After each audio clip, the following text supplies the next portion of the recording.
神威虚境三段神境，图腾龙族神境战场所得，后被龙族族长赠予楚风。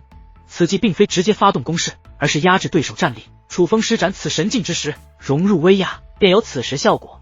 正常来说，此计只可施展一瞬，可如今楚风修为暂入天神，外加以断送前程为代价，血脉之力发挥极致，任何手段之威能皆远胜从前。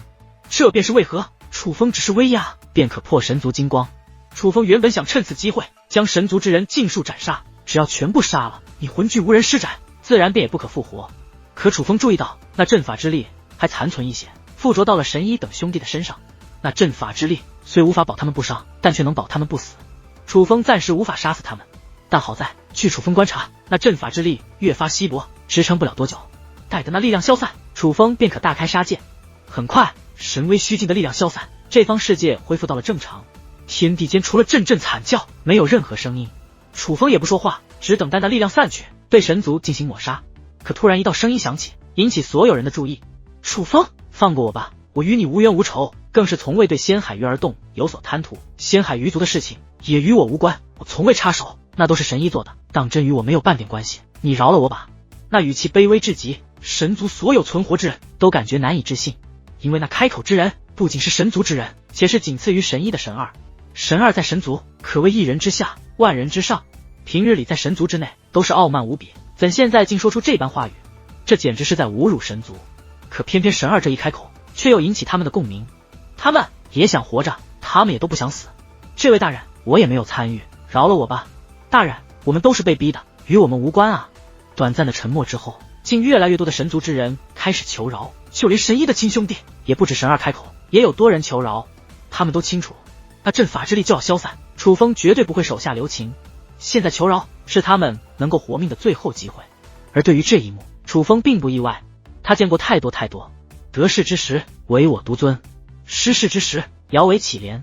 这些人根本没有尊严，有的只是欺软怕硬的卑劣之心。当死亡降临之时，他们比任何人都怕死。可忽然那神二发出无比惨烈的哀嚎，紧接着他的肉身竟瞬间破碎化作金光。但那并非楚风的手段。很快真相大白，散开的神二凝聚成一团金光，飞向神医。神医嘴巴一张，竟将那团金光吞入口中。原本趴在地上的神医此刻也是站起身来。随之人们发现神医的身体高大了1倍，面容也发生变化，竟出现了4只眼睛。大哥，你做了什么啊？神医多位兄弟凝声质问，他们的脸上同时涌现恐慌。他们害怕他们是下一个神二。神医没有回答，可在他那本就恐怖的脸上则露出了狰狞且冷酷的一面。本神早就知道你们会辱没我神族威严，既然如此，那便休怪本神不念手足之情了。辱我神族者死！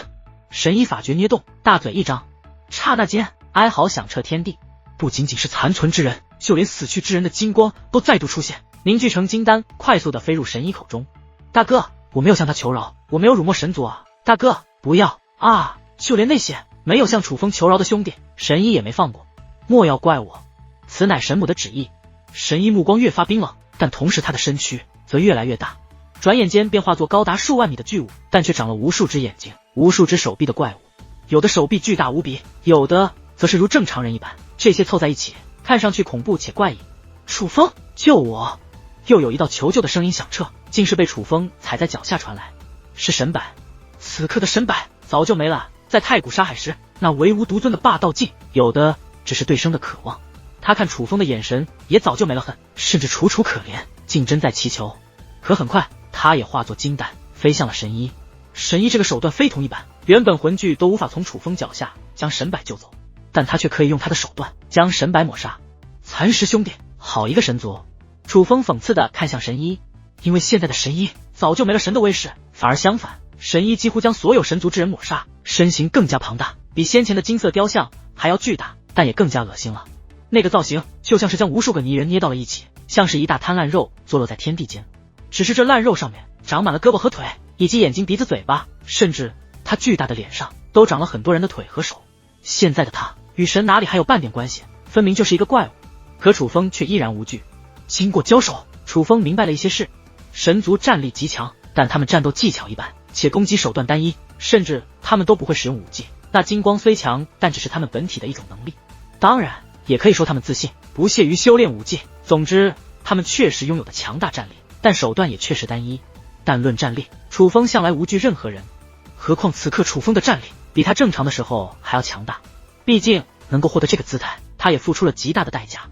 因此，在楚风看来，将同族之人吞噬、化身怪物的神医，与之前相比也没有差别。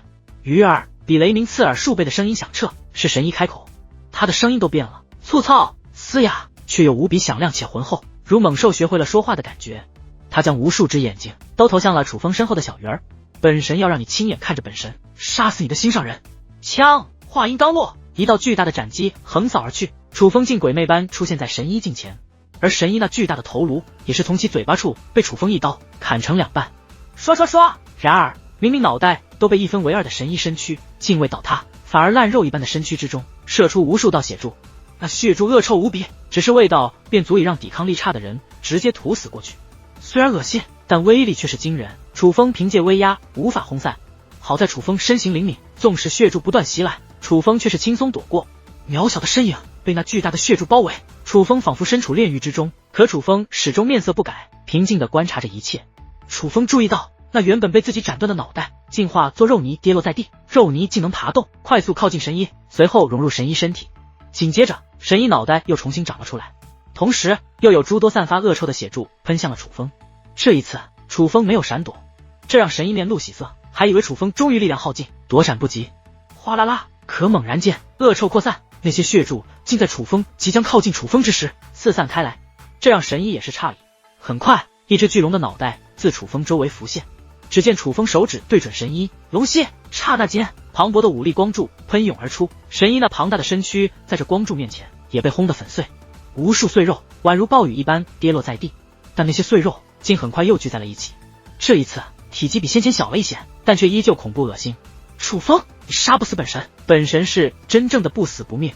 神医得意地看着楚风，而楚风却丝毫不慌。不死不灭，楚风目光轻蔑，随后手臂托举，对准虚空，轰隆隆，刹那间阴云密布，覆盖了整个地底世界的上空，而雷云之中更是雷龙窜动，每一道都蕴藏着毁灭性的气息。这是楚风从欧阳天族那里得来的神境武技，原本只是接受传承，因修为原因还无法修炼。可是此刻楚风只是一念之间便将这三段神境掌握在手。你要干什么？神医慌了，他能够感受到楚风此刻施展的手段不仅覆盖面积极广，威力更是凶猛无比，但最关键的是他并非真正的不死不灭，无限复活不过是一种手段罢了。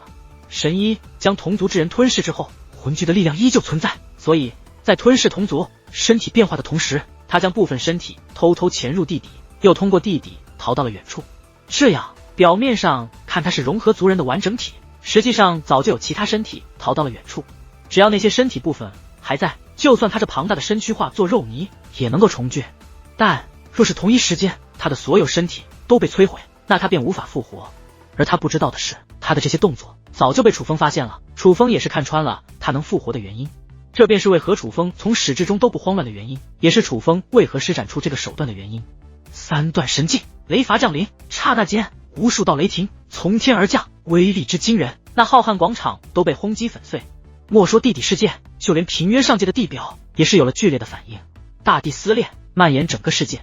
好在平原上界之人在经过先前献祭阵法之后已有了心理准备，虽说此刻的景象看上去很是可怕，但对他们实际上没有伤害。但不明真相的他们也是与现在塌陷的大地与先前的金光联系到了一起，都是可怕的表现。有实力的直接御空而起脱离这个世界，没实力的则是通过传送阵法逃往其他世界。整个平原上界的所有人都在逃离这个世界，实际上不过转眼之间就已经逃脱了大半，剩下的人也将很快转移。能如此之快，世界繁荣，传送阵法本就较多是一个原因，但最主要的是生死面前没有人敢耽搁，什么宝物都不要了，保命要紧。所有人都在拼命的逃，毕竟再不逃跑就要死。但人们不知道的是，这地表撕裂的大地，恐怖的震感只不过是余波而已。因为眼下那地底世界的景象更为惨烈，原本美轮美奂的世界彻底化作了废墟，山川被夷为平地，平地被轰成深渊，海洋都被蒸发殆尽。欧阳天族这三段神境倒是名不虚传，当真威力惊人，就连那尊神祖雕像都被粉碎。若非这平原世界太过庞大，底子够硬，换作其他稍小一些的世界，怕是整个世界都被轰得粉碎，彻底毁灭。这便是此刻楚风全力一击的威力。眼下神族所在的地底世界，唯一完好的便是小鱼儿与其族人所在的位置。小鱼儿看着远处的楚风，忽然一道老者自小鱼儿的身后响起，太惊人了，这根本不是一品天神该有的力量。回头观望，是小鱼儿的爷爷。不仅他的爷爷，他的父母，还有他的哥哥仙海少羽，以及仙海鱼族的所有族人都来到了小鱼儿的身后。他们已经解开了锁链，解开了神医对他们所有人的束缚，压制力量消失了。小鱼儿问：消失了？看来神医这次气数已尽。仙海鱼族族长说道。闻言，小鱼儿悬着的心纳下了不少。他父母以及爷爷修为其实都在神医之上，这便是他们仙海鱼族敢与神族联盟的原因。可谁曾想，神族竟有压制修为的诡异力量。他父母和爷爷明明有更高的修为，却不是神医对手。正常来说，神族的那些锁链就算能困住仙海鱼族其他人，也困不住这三位，毕竟他们的实力太过强大。之所以能困住他们，是因为神医那强大的力量一直压制着他们，使得他们根本发挥不出修为所该具备的力量。现在神医的压制力消失，便说明神医恐怕真的不行了。退回蓝色气焰之中。忽然楚风的声音响彻，那是提醒，也是警告。闻言，小鱼儿的父母赶忙带着小鱼儿以及所有族人退回到那蓝色气焰之中。楚风悬于半空之上，望着一座深邃的巨坑，在那里躺着一道身影，是神医。此刻的神医已经恢复成本体模样，但却身形干枯，宛如干尸一般。正常来说，他应该死了，可他现在之所以没死，是有一重金光护住了他。而楚风发现，那金光并非是神医的气息。神母，救我！突然，神医发出了虚弱的呼喊。此话一出，一道金光自地底深处出现，瞬间覆盖所有人。不是覆盖这片天地，那金光不仅冲出了地底世界，更是冲出了整个平原上界。一道耀眼金光自世界喷涌而出，点亮大片星空，覆盖一片星域。这一幕被各方势力所捕捉到，所有人都神色大变。只见巨大的金光自平原世界笔直射出，进入星空。随后那金光开始幻化，竟然幻化成一个巨人的形态，立于星空之上。此人有多庞大，他就立于平原上界近前，平原上界便是最好的对比。整个神体天河内，论领土面积，能排入前10的平原上界，在那巨大的金色虚影面前，竟不足那虚影的1/3。接下来诡异的一幕发生，可能是金光虚影故意为之，楚风等人的视线都变得透明，竟不受地底世界阻挡，能够看到星空之外。因此他们能够看到一个平原世界还要巨大的人形虚影，那个姿态一看就是神族之人，可她并非是神族雕像的样子，那是一名女子，想必她便是神医口中的神母。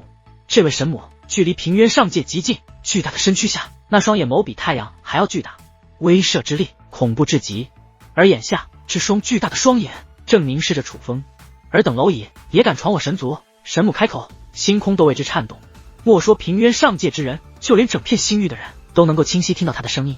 下一刻，一道威势从天而降，原本立于虚空的楚风瞬息便被压迫的趴在了废墟一般的地表之上。与此同时，仙海鱼族的所有族人也都痛苦的趴在了地上，因为只是一股威势便让小鱼儿施展的蓝色气焰彻底消散。但这只是威势，并非威压。若是对方想，莫说楚风与仙海鱼族这些生灵，整个平原上界都将化为虚无。那是完全超越他们认知的力量。那是什么东西？是神族的存在吗？就连通过观察阵法，观察平原上界的7界圣府一众长老们都被吓得脸色惨白。原本修为增进，一直跃跃欲试，想出去大展拳脚的他们慌了。莫说是那些长老，就连已经迈入天龙界灵师之列的灵氏之主，此刻都心生不妙。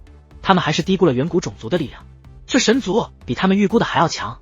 难怪府主让我们躲在府内，不许外出。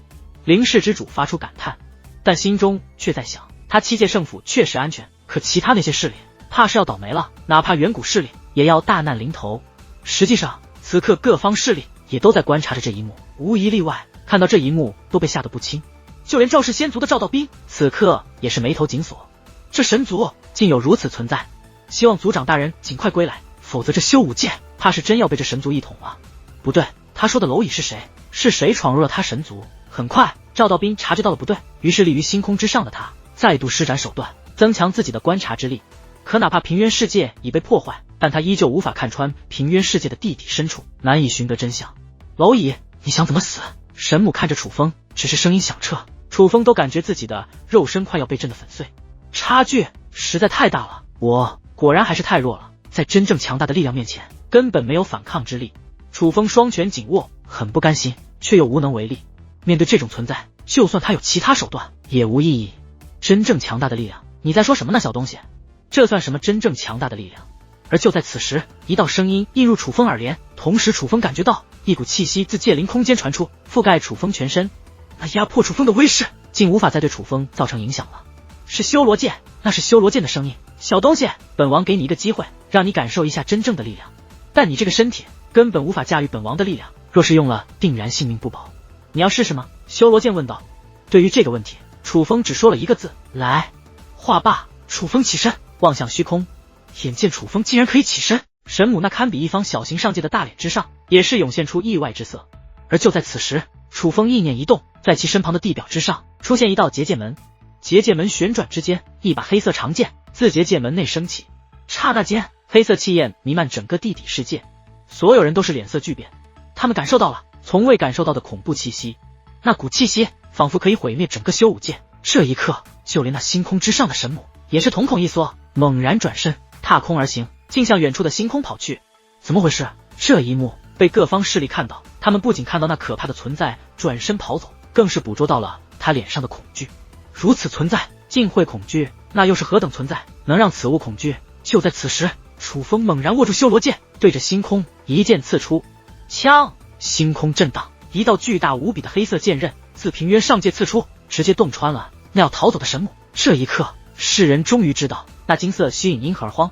当那黑色巨剑出现之时，整个修武界都在颤抖。